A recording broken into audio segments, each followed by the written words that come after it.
Yes, hello and welcome back to Celtic World, the YouTube channel and podcast that celebrates Celtic's worldwide fan base.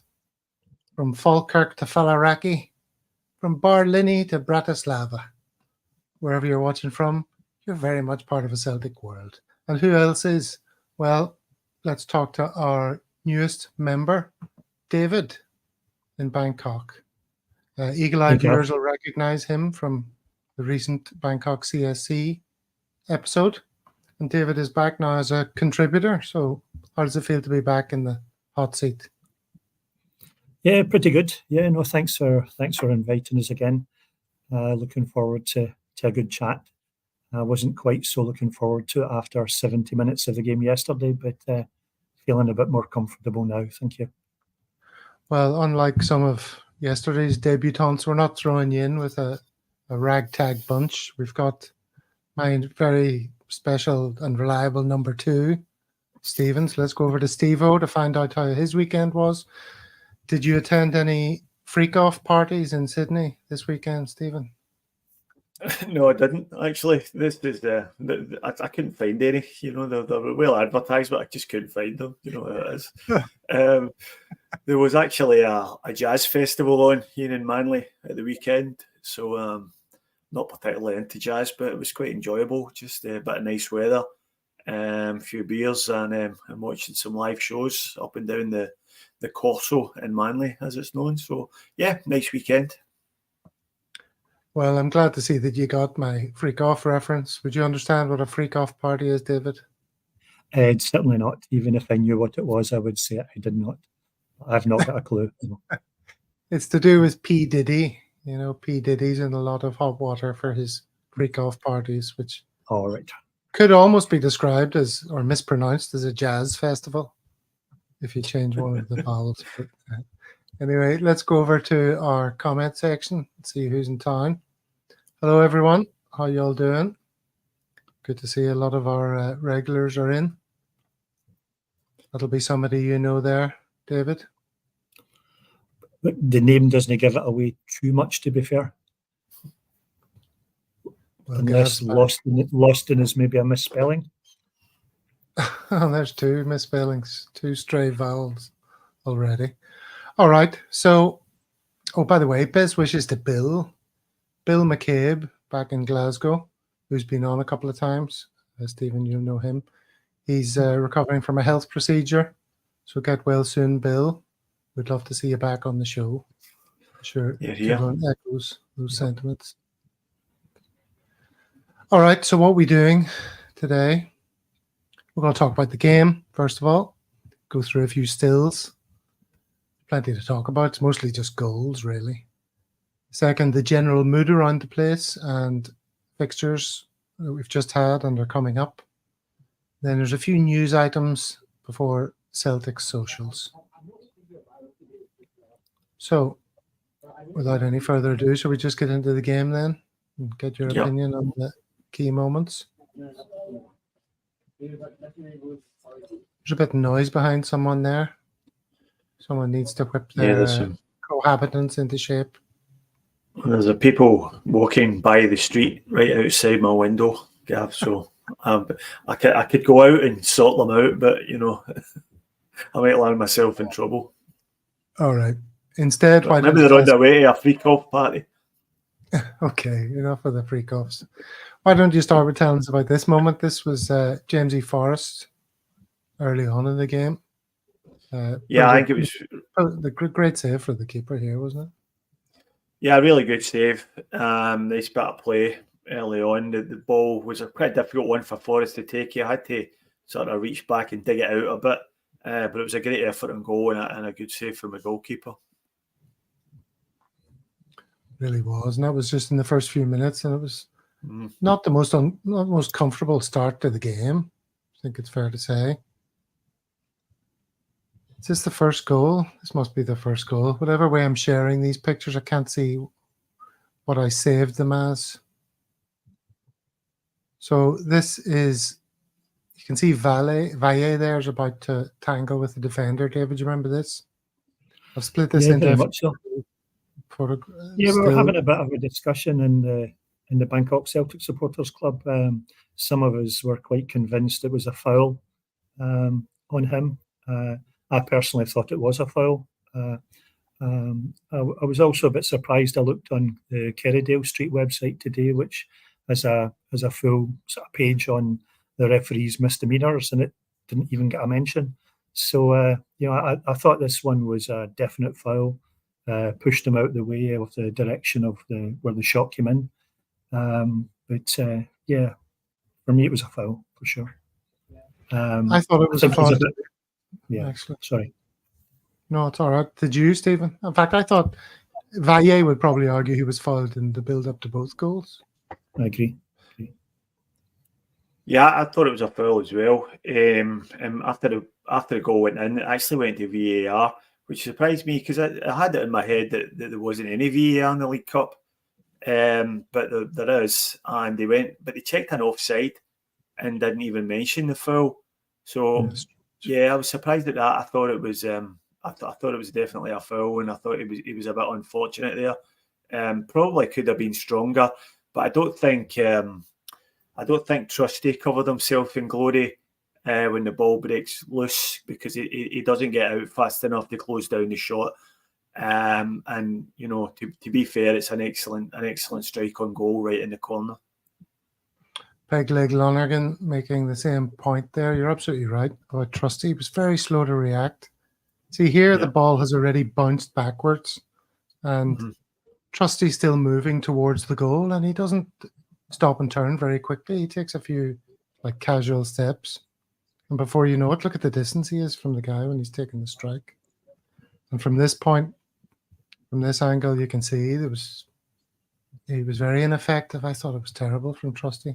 David, were you upset with? Yeah, it was poor. Yeah, I think that I imagine there's a chance we'll talk about Welsh at some point in the game. But no, I don't think Trusty covered himself in glory pretty much any time during the game.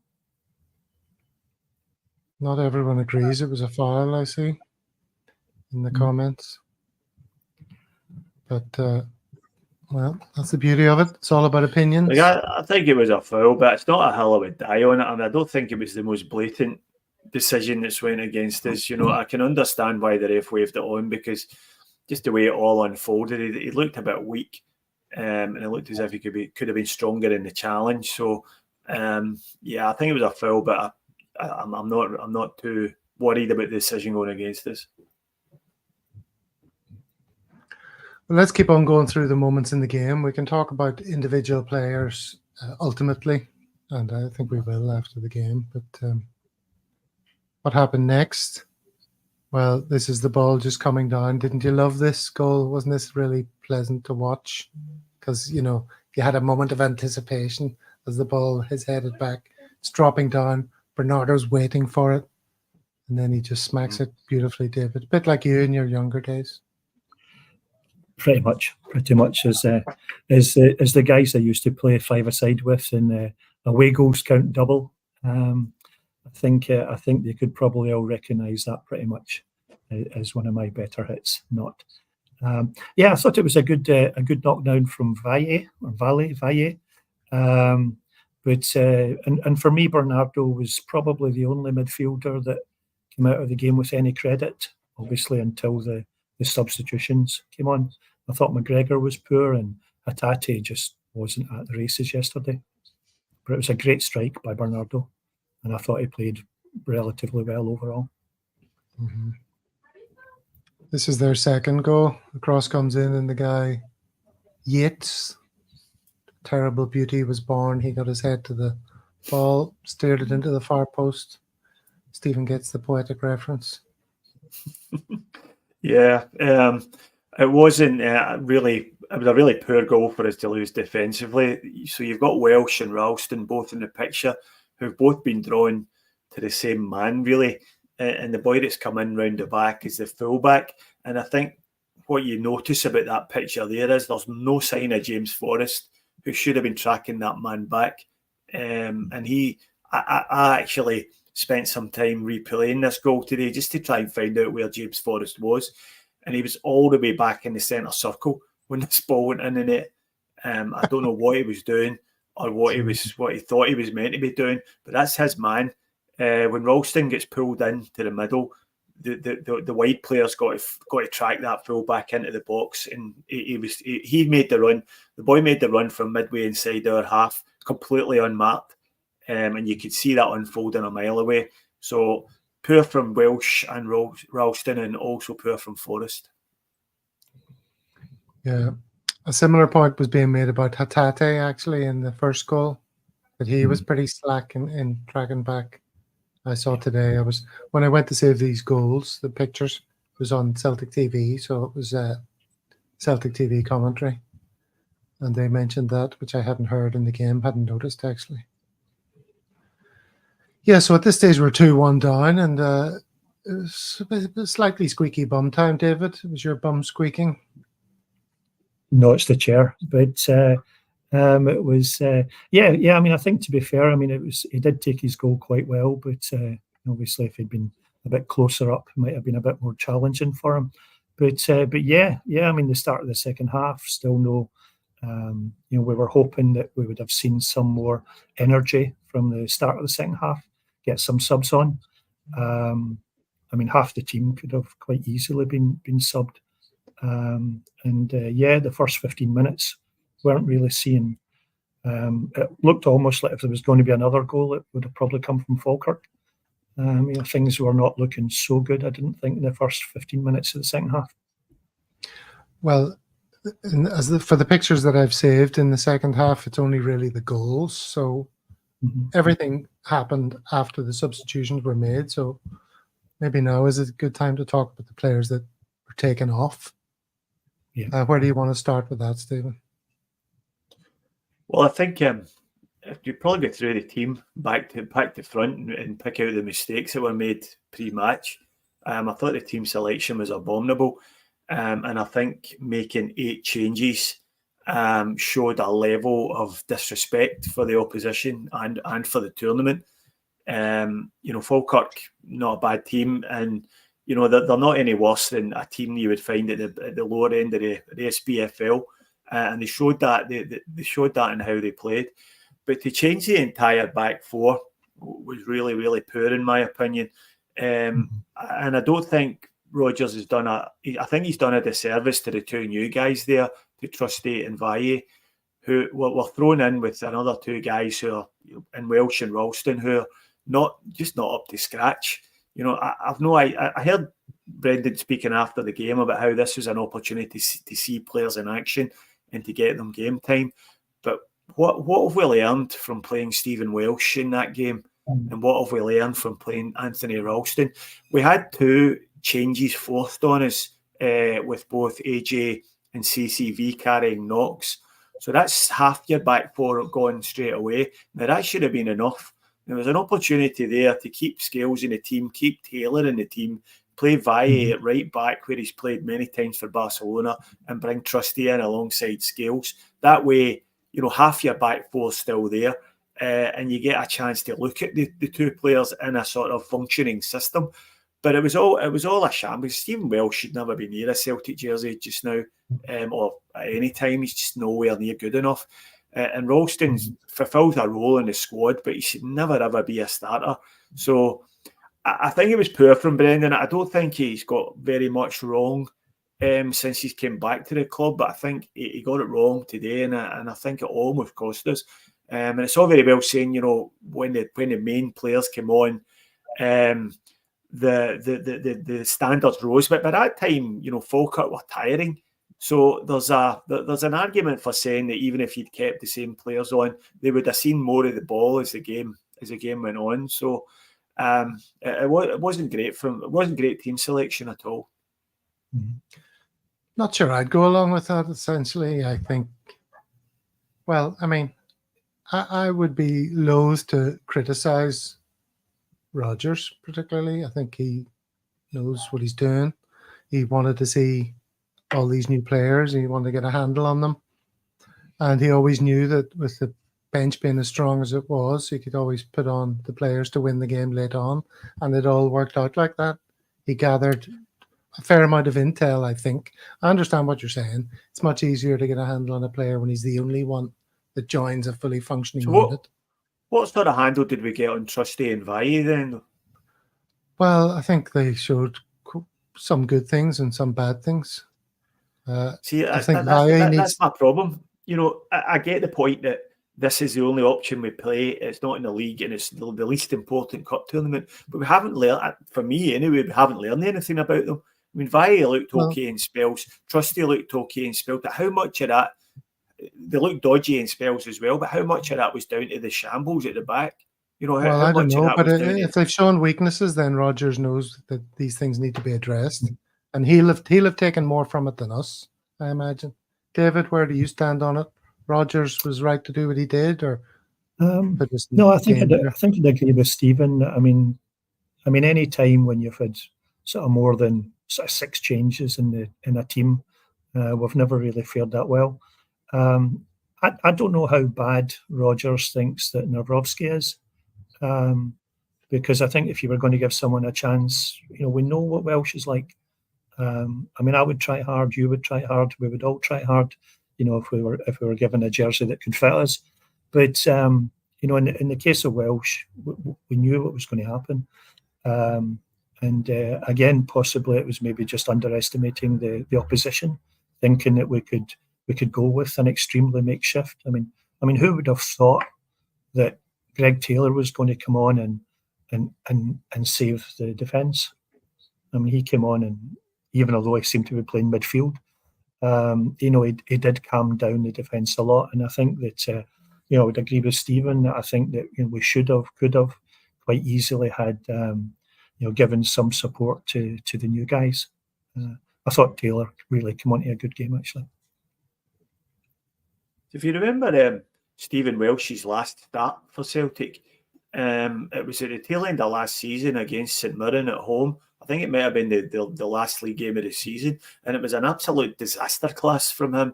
I think he gave away, he was culpable for a goal, he gave away a penalty, and then he went off injured in the first 30 minutes of the game. So I don't see why we're still flogging that particular dead horse. Do you know what I mean? And I don't think playing Welsh in that sort of game. I agree 100% about Nawrocki. Nawrocki, we don't really know about him. We don't know if he's good, bad, or indifferent. He's had good games, and he's had not so good games. One particular up at Aberdeen where Majowski ran him a bit ragged. So we need to see more of Nawrocki, and I think that would have been the more sensible call for me. If you wanted to change the whole back four, then it should have been Nawrocki in front of Welsh. Now, I just don't see what we've learned from playing Welsh in there, other than the fact that we know he's still not good enough. I don't see the logic. Well, CCV was carrying an injury, and we have to protect our best defender, the big ginger boy. Yeah, well, all right. Let's get on. Let's get on with the action here. Second half. All right. So Ralston has just slipped in Kuhn, who crosses for what's his name? Jesus, this is terrible.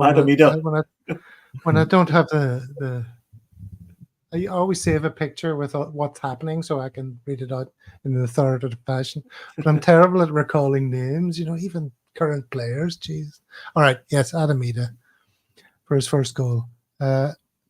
Wonderful pass by the Bricky, David, or massive gap to get through, and he nearly gave it away to the defender.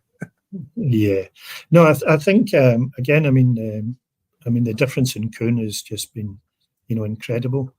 I mean, who knew how difficult, sort of toothache could be. That he can now run sort of twice as fast and produce all the goals and assists that he does. I thought that until Ida scored, he contributed very little, pretty much like the rest of the team.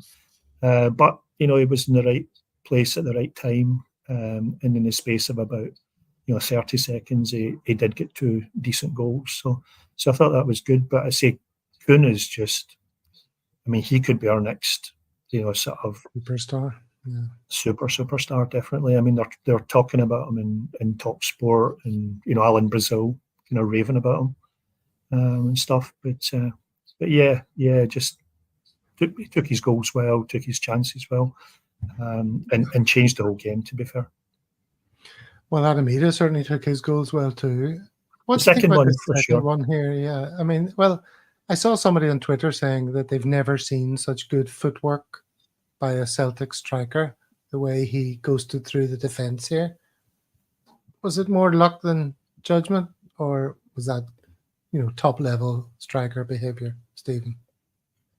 No, I think it was a great first touch. To be honest, he just got it. He took one touch, which got the ball out in front of him, and it took the ball away from both defenders who weren't able to slide in and make contact. And he was strong enough to stay on his feet and run through between the two of them. But another great assist from Kuhn. So 2 goals and 2 assists in the 30 minutes he's on the park. I mean, you can't really argue with that. And this goal came from him winning possession high up the park again, just a minute after we had equalised. So his impact in that game cannot be overstated. It was really good and really changed the game in our favour. But I think it was a good finish, a good first touch and a good finish from Ida. It's funny though, the defenders both sort of fell over each other. It was an amazing moment though, wasn't it, David, when you saw the coming together of those 3 players, and then suddenly Ida's still there and the ball's still there, and you're like, yeah, I think he did take it well. I think we need to give him credit for, I think his touch was good. But actually, and to be fair to him also, I mean, the goal he scored against Bratislava during the week, it was an excellent first touch, and slotted it away very well. So yeah, it was a good goal. The first goal, I would have been cursing him if he had been offside, but no, that the second goal for me was a really well taken. And I would say it was skill rather than luck in terms of how he got past the 2 defenders. Comment here from Monty. Definitely a special moment when you come together. Obviously, talking about the defenders there and the striker. Yeah. Okay, so moving on swiftly. This is Kuhn. He's released by Engels, isn't he? A sort of very central pass, and but he had to execute it perfectly. A little bit of bend, perfect amount of pace. Lovely pass, wasn't it?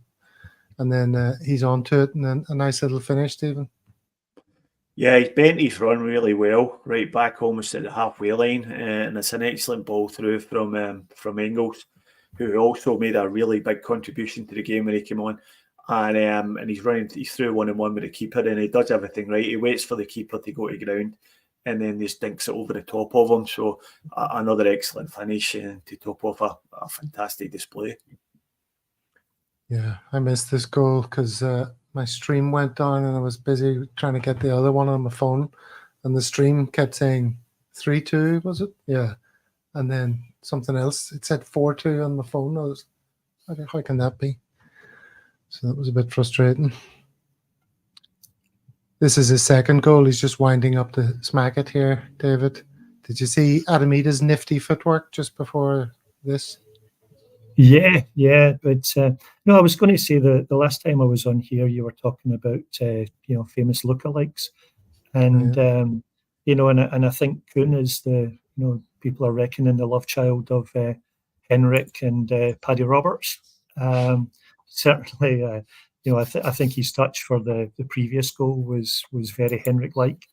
And this one, I can almost picture Paddy Roberts from that side of the box, curling into the top corner instead of down to the other side. But yeah, I think we've got another kind of look-alike to consider. Okay, so that was the final goal of the game, 5-2. The narrative very much being that, and I can see this represented in the comments, that Falkirk were the best opposition we faced, and kudos to them and all, which you agree with, because they did try and play. They tried to play. There's no doubt about that. But everything is affected by the team we put out there. What would the result have been if we'd started with our full strength team? Would people be singing their praises quite this much, or am I being disingenuous, Stephen? Should we doff our caps to Falkirk? No, I think I mean, you've got to give them some credit, and I agree with a lot of things that were said about how well they played, but I did think it was self-inflicted by us with the lineup we picked before the game. We were so disjointed in the first half, and we didn't press them at all. When we did start to press them in the second half, they coughed up possession a number of times, pretty close to their own goal. So we were just off it for the first 60 minutes of the game. And I think that was as much to do with the way the game played out as them being particularly good. But I think you've got to agree and say that they have been probably the most adventurous team that have came to Celtic part of this season so far. And albeit teams that come in part of the bus will point to the fact that they lost by 5-2 anyway. So, but, they've had a go. They'll take a bit of confidence from that game and fair play to them. But, I think it was a lot of it was to do with how disjointed we were and how poor our press was. Your thoughts, David? Yeah, pretty much. I mean, I think that, they did have a go. One of the comments during the game was that, McGlynn, the manager, had inherited a team of, when they were younger, when they were in their sort of late teens, early 20s. These were all potential superstars. And I think we probably did make them look a little bit better than they actually were. I mean, the young guy on the left who, used to play for Celtic, I don't quite remember him ever playing to that level when he was with us. So I would give them credit. I do think it's at least they did have a try. Probably they took comfort when they saw the lineup that we had, gave them a bit more courage. And I think the goalkeeper save from Forrest in the first couple of minutes kind of helped him in that way as well. I think if Forrest had scored in the first 2 minutes, again, probably things are quite different.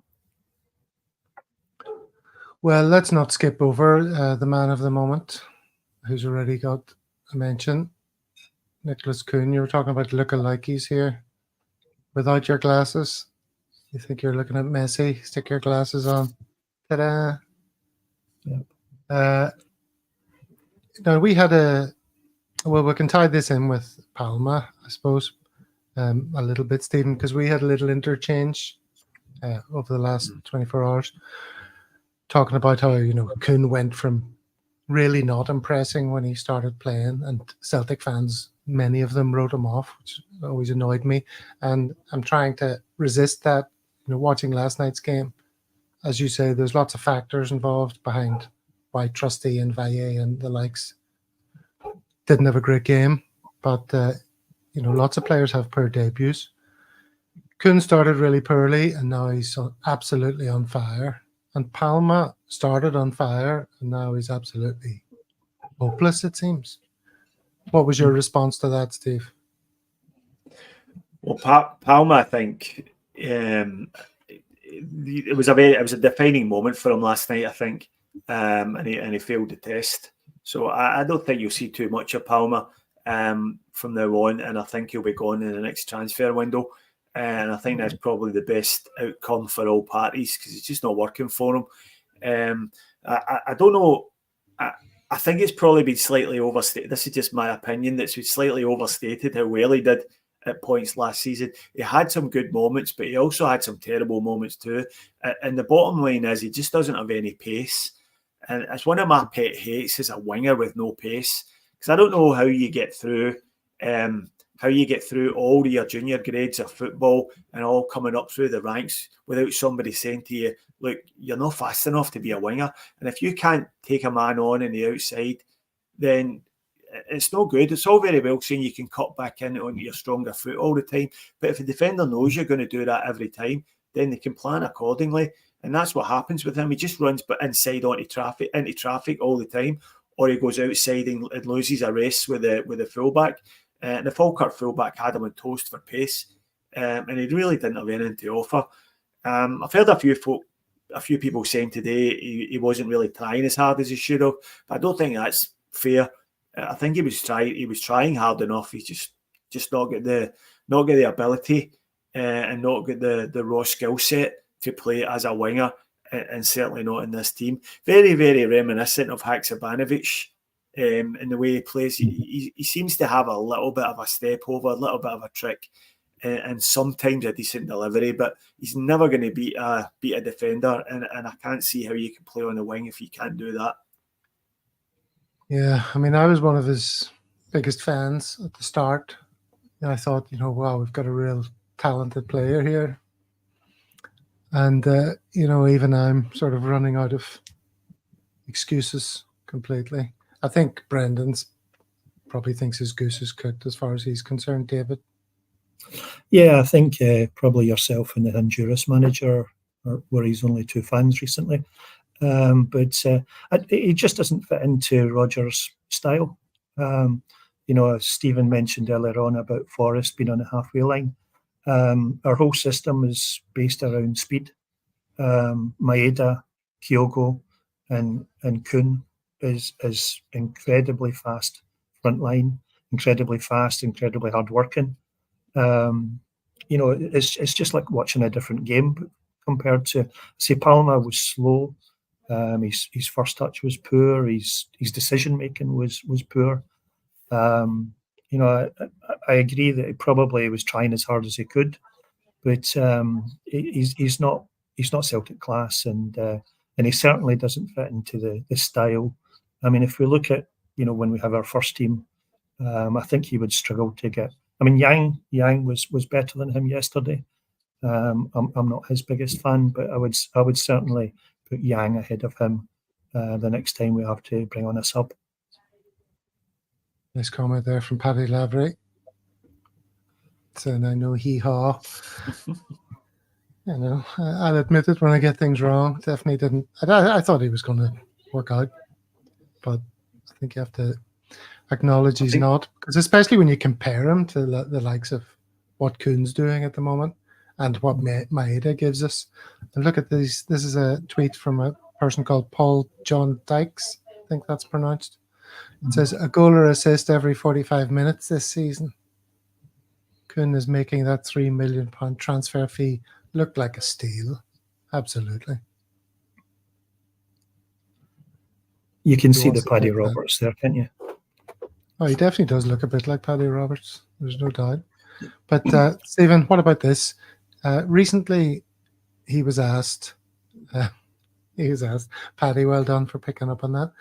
Recently, he was asked what his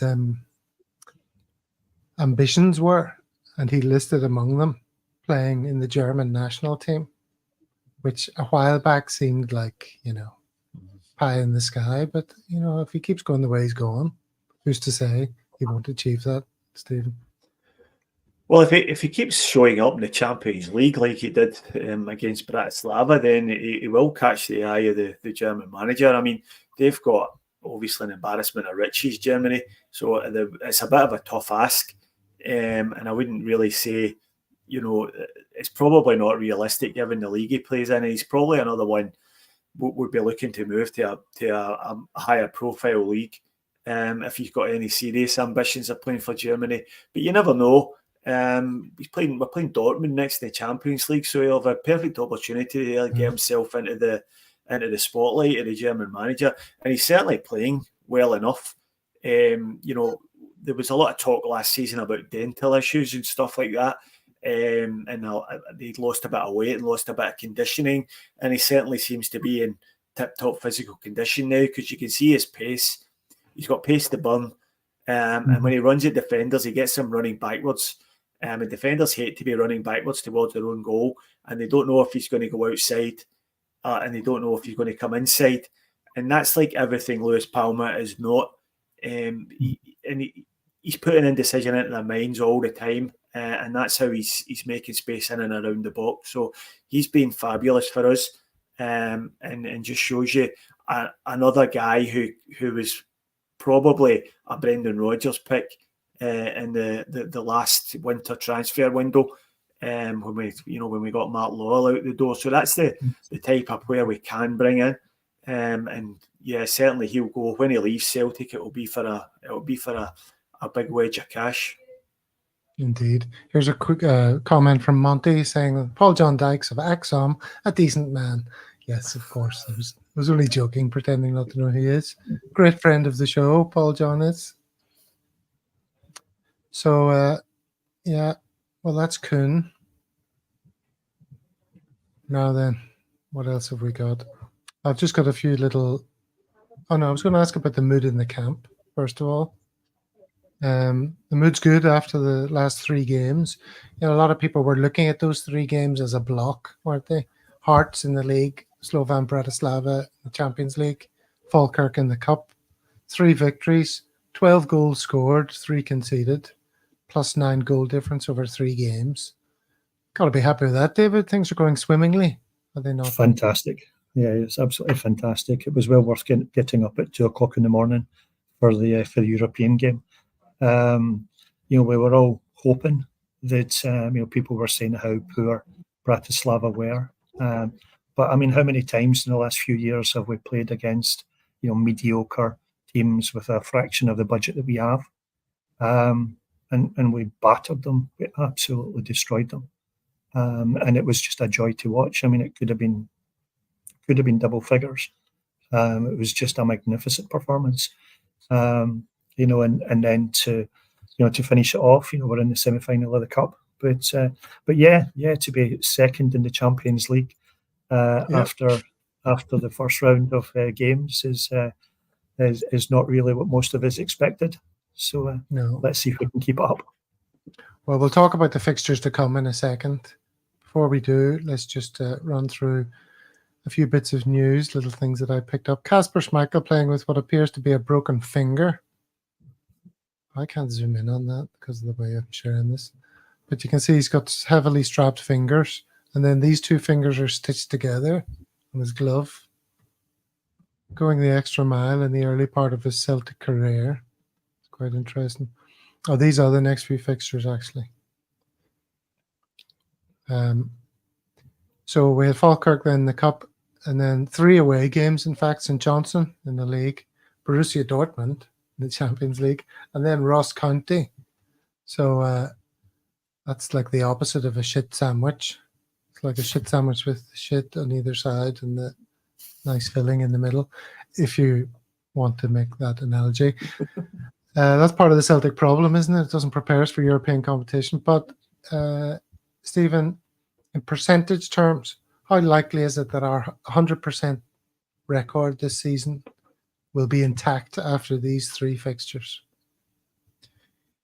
Yeah, I mean, it's not hugely likely, is it? I mean, going to Dortmund and getting a win would be a fantastic result. And that's not to say we can't do it. I think we certainly can. I think Rangers got a result over there recently. So if they're able to do it, then I don't see why we're not. But obviously, we'll have to play at as high a level as we've been at this year, and probably even higher. We'll have to make sure there's no individual errors, and we have to hope that Dortmund maybe have a bit of an off night as well. I noticed they got pumped 5-1 on the weekend by Stuttgart, so maybe their form's not quite what it should be. So there's no team we are playing in the Champions League who we've got no chance of beating. But there's no Real Madrid in there. There's no Man City.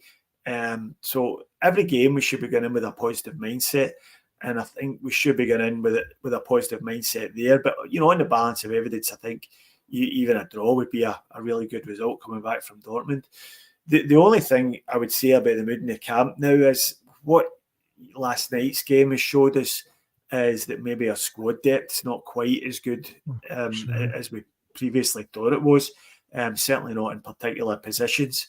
I think we're okay in midfield, but I think the wings, particularly left and in the back 4, if we can go to Dortmund with our full team fit and available, then you give us a chance of doing something over there. But if we have to, for instance, if Cameron Carter-Vickers missed the game, or if Alistair Johnson missed the game, then I think we'd be in deep trouble. And that's not a position that you want to be in at this stage of the season. So, that's why I was hoping to see more from Bailly and Trusty.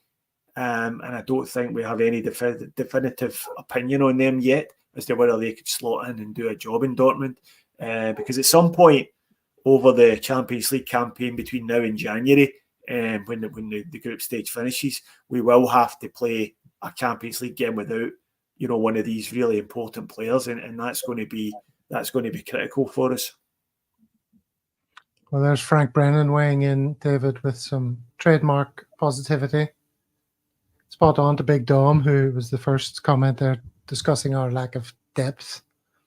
And he says that'll be completely what does us in the end, run up against Dortmund, Atlanta, and Leipzig.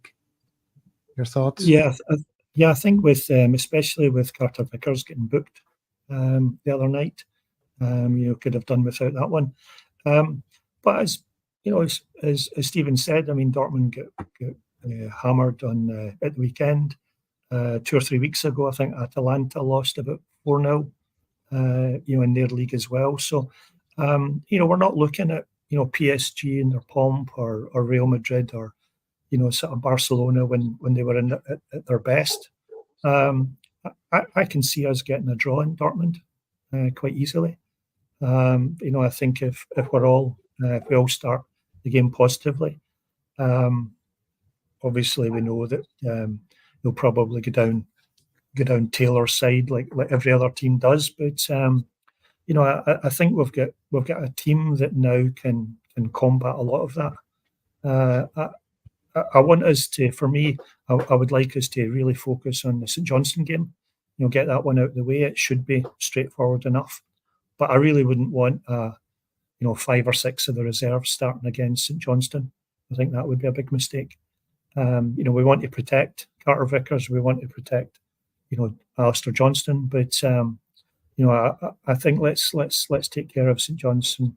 But the Dortmund game is the most important out of the 3, for sure. Now Mahesh always weighs in with some stats, which sometimes go down well, sometimes don't go down so well with other people in the chat. But they normally tend to sort of bring down our level of enthusiasm. Not so this one. Celtic's net XG home and away form adjusted for league strength puts Dortmund within reach. Expect an upset, Stephen? Yeah. It's like the inverted version of the huddle breakdown, isn't it? When we think we've been brilliant and they come on and tell us we've been pushing, we should have got hammered. I mean, I don't know what that actually means. Or how do you adjust for league strength? I mean, what is that? Is there a factor you multiply your XG by or something? Maybe that's something Mahesh could tell us. I don't really understand how you can do that, but. Look, I agree, though. I think we can go there and get a result. We definitely can. But at the same time, you can go over there and get an early red card or something, or various sort of negative variance goes against you and things you can't do anything about. Maybe you get an injury early on, someone has to go off, you've got to rejig the team. So you can't really legislate for that sort of thing. But if we keep our strongest team on the park, then I give us every chance of getting a result of some kind over there. Yeah, there's a lot of comments to do with underwear for some reason. I'm not sure why that began, but a lot of people are weighing in with what type of underwear they favour. But we'll not go down that route. Let them live in the gutter. We will keep our eyes on the stars. I saw this. Adamita CSC on Twitter posting Iwata scoring again and grabbing man of the match for Birmingham City. One of the downsides to our summer transfer window was letting him go. Who wants to refute that or agree with it? Yeah, I mean, I don't get that myself. I mean, Iwata was a player who was, even the manager who signed him didn't play him regularly. So Ange and Brendan, over 2 managers, he hasn't been a regular starter for Celtic. Because he's gone down to the English Championship and knocked a couple of goals in. I mean, who does he play instead of if he's still playing for Celtic? Do you take Engels out of the team? Do you take McGregor out of the team? Or do you take Bernardo or Hatate out of the team? And I think all those guys are all superior players to him. And I don't see him as being a big loss. He wasn't going to play much this year, and good luck to him. I hope he does well at Birmingham. I hope he gets a move to a higher standard of league after that. He showed signs of being a good player, but just didn't do it consistently enough for me. And he had one performance away to Hearts at Tynecastle in a game we ended up losing last year, and it was so bad. I think that was probably the end of his Celtic career that day. So good luck to him, but not missed. I miss him. You miss him? I think for the squad. I mean, obviously, how does he get into ahead of those three that you mentioned? But for me, there was a player there. Do we keep him or McCowan? He's a level above McCowan, playing maybe different positions. But I was surprised that we let him go. I could have seen a loan deal, being something that works out. He's a level above Birmingham City and in that league, obviously. But no, for me, I was disappointed that it wasn't a loan deal rather than just paying however much money we got for him. Yep. Well, it's dividing opinion also in the comments. Here's some things that won't divide opinion. We can all have some fun at this. You saw this. This to do with the Rangers stadium refit or whatever, the changes that they made to the stadium. The guy takes this picture and the guy says, well, what's it like when you sit down? And Wooly replies, that is sitting down. That is so funny. Yeah, do you think that's actually true though? Well, someone says, why not show it? Why not show it sitting down? Says somebody else. They challenge him. So then he sends this picture and says, that's standing. Which is even less, obviously. Yes. I don't know. I think it makes sense. You want to pay more to not see the football. Well, if you're watching at home, you just drape something over the top of your telly to recreate that Ibrox feel at home. That is funny, isn't it? Yeah, it's open season on them just now, though, isn't it? It's after the Voldemort and his zombies reference the other day there, which was priceless. Yeah. We're not all walking around like zombies. It's almost as if he's taking a piss out of them, isn't it? You think they would sit him down and say, "Here's the words to avoid saying." Yeah, this is what they call us. Don't say zombies, whatever you do. Yeah. But I am always mindful that these bloody ugly pillars are still a real blight on Celtic Park. Huh? When are they going to be removed? It's 2024. Yeah, well, not hopefully have a self-supporting roof. Yeah, hopefully it's part of a South Stand redevelopment, which everybody wants. But there doesn't seem to be an appetite for it at board level. But make hay while the sun shines, as it were. We've got money in the bank. We've got plenty of borrowing ability if we want to borrow money to do it, and it would take the stadium up to being at another level completely if we redevelop the South Stand and add an extra 10,000, 15,000 seats there, and we can get rid of those stanchions and make it a better view for everyone. You go along with that, David? For sure. I'm trying to get you to keep talking while I line up the next picture. David, that's your job. All right, that's you multitasking.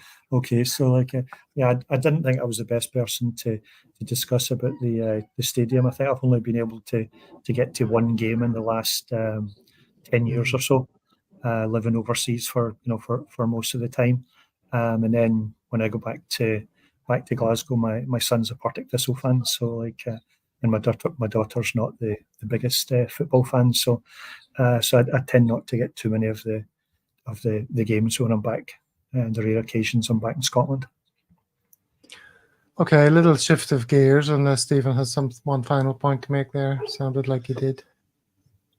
Well, I was just going to say, I had a season ticket in the South Stand for many years back in the 1990s, and I believe it's changed very little since then. In fact, I don't think it's changed at all since 1988. When they redeveloped the front facade of the building for the centenary season. So it's well overdue an upgrade. Anybody who's been in the stadium tour at Celtic, it's very underwhelming. Can't use that word on this show. Underwhelming is one of the words that we don't use. Right, Like okay. zombie should be one of the words that the Clement shouldn't use. All right, it's a little bit disappointing. It could be better, Yes. basically. So Yes. when you go through the real big, the massive clubs in Europe like Barcelona, if you do their stadium tour, they've got a massive museum. They've got all exhibits to look at, and it's a really good day out. But with Celtic, it's just really you kind of walk through the boardroom, look at a few trophy cabinets, have a look in the dressing room, go out on the pitch, and then that's about it, really. If we could redevelop that stand, incorporate a museum, incorporate a visitor centre, make it a Champions League elite ground, potentially put our hand up for a Champions League final, maybe even, then we can take us up to a 5-star stadium rating, and we could also put more distance between us and Rangers, because the more seats we sell, the further ahead of them we are financially. Quickly, Stephen, you can read this explanation from Mahesh. You'll be delighted to educate yourself on that front while I prepare the next bit.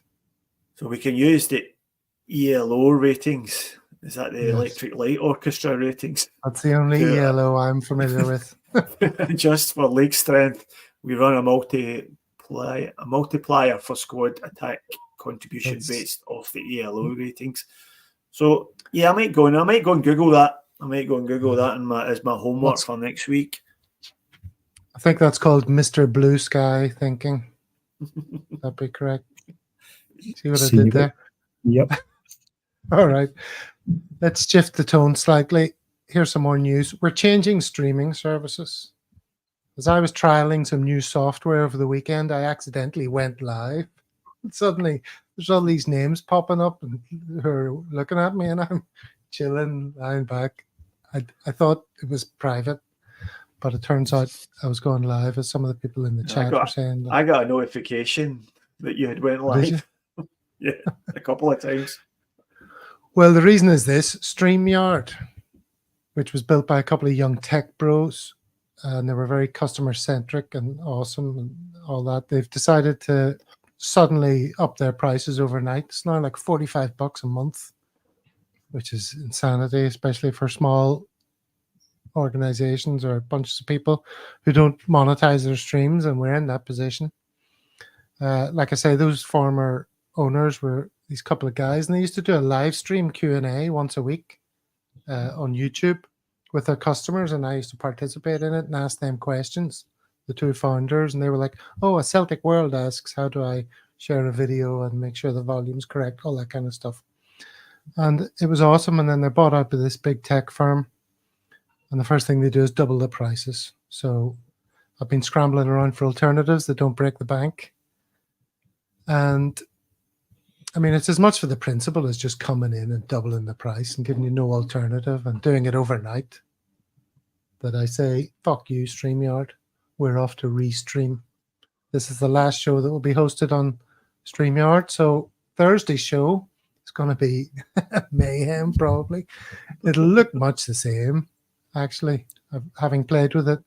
There's a few differences here and there, but it's slightly different from our end, from my end, the things I have to click and remember to do and stuff.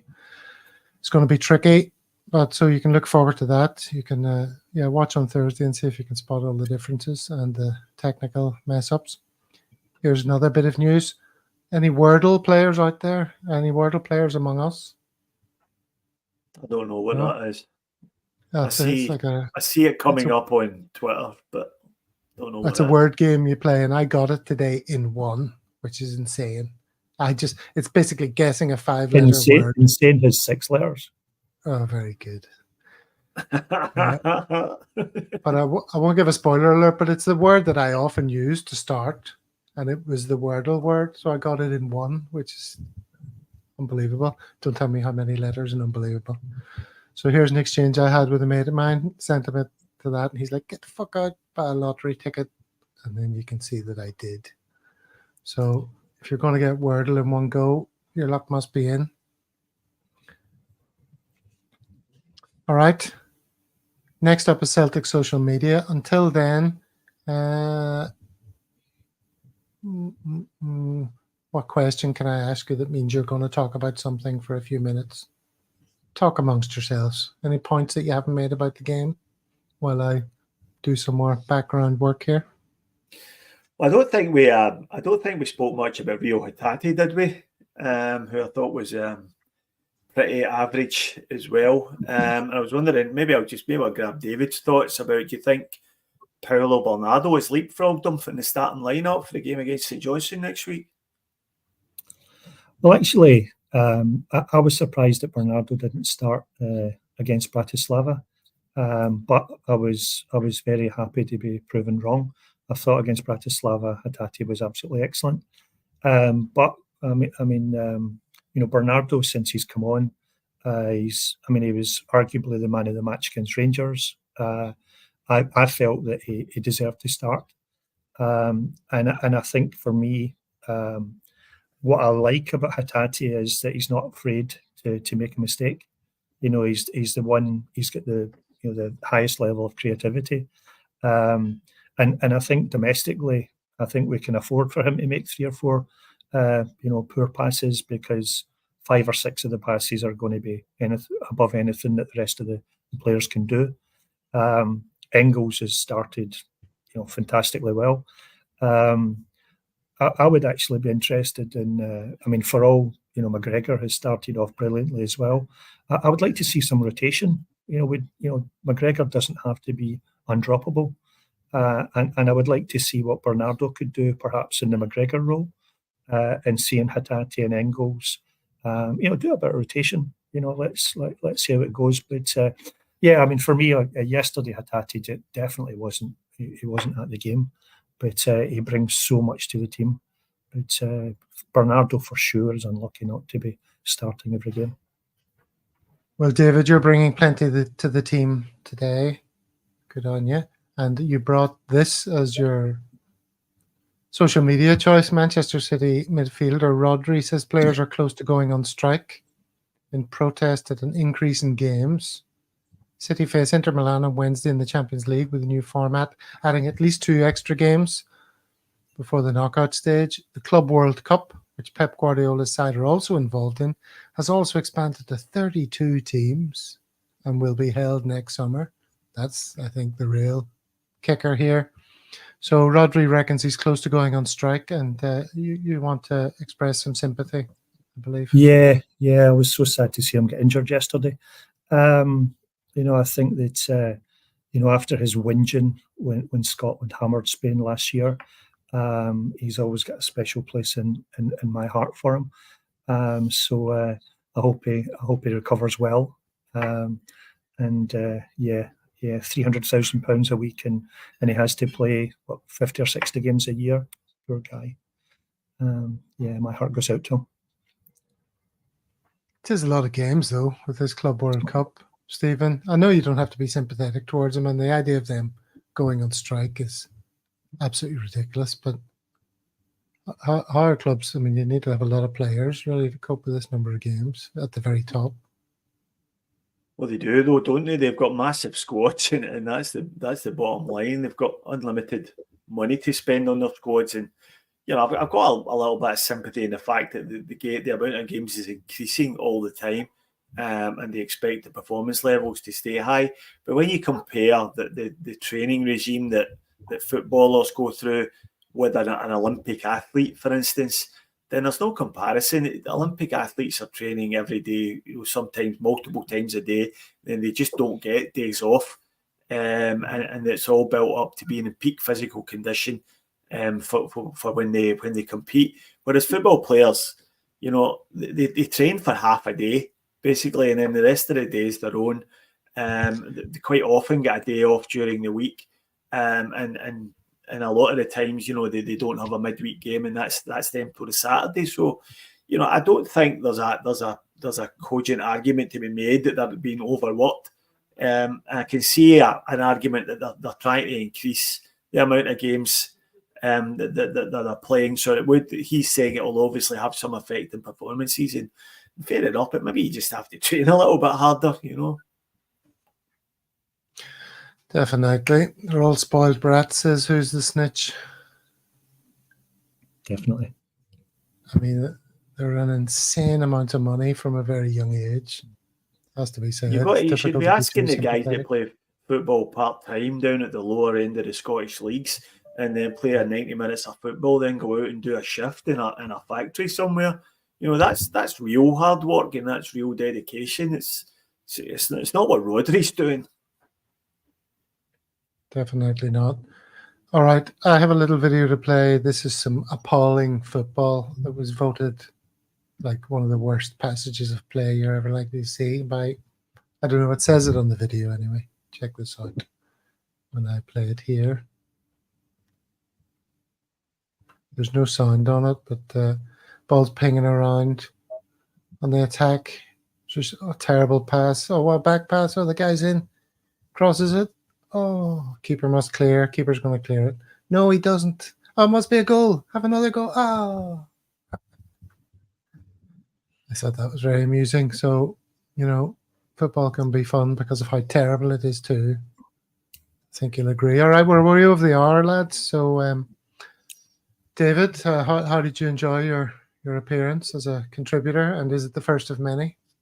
Yeah, very much enjoyed it. Thank you very much again for the invite, and nice to meet you, Stephen. All the very best. You too, David. Thanks for coming on. No, it's great to have somebody from another country, and in the next few weeks, you're going to be seeing a number of new faces appearing on a Celtic World as we try and build out the depth of our squad. I think one or two of our last year's team seem to have gone off the boil, perhaps in terms of enthusiasm or busyness or just injury. So, you know, we'll have to freshen things up. We're always looking to add quality. So that's what we're going to do.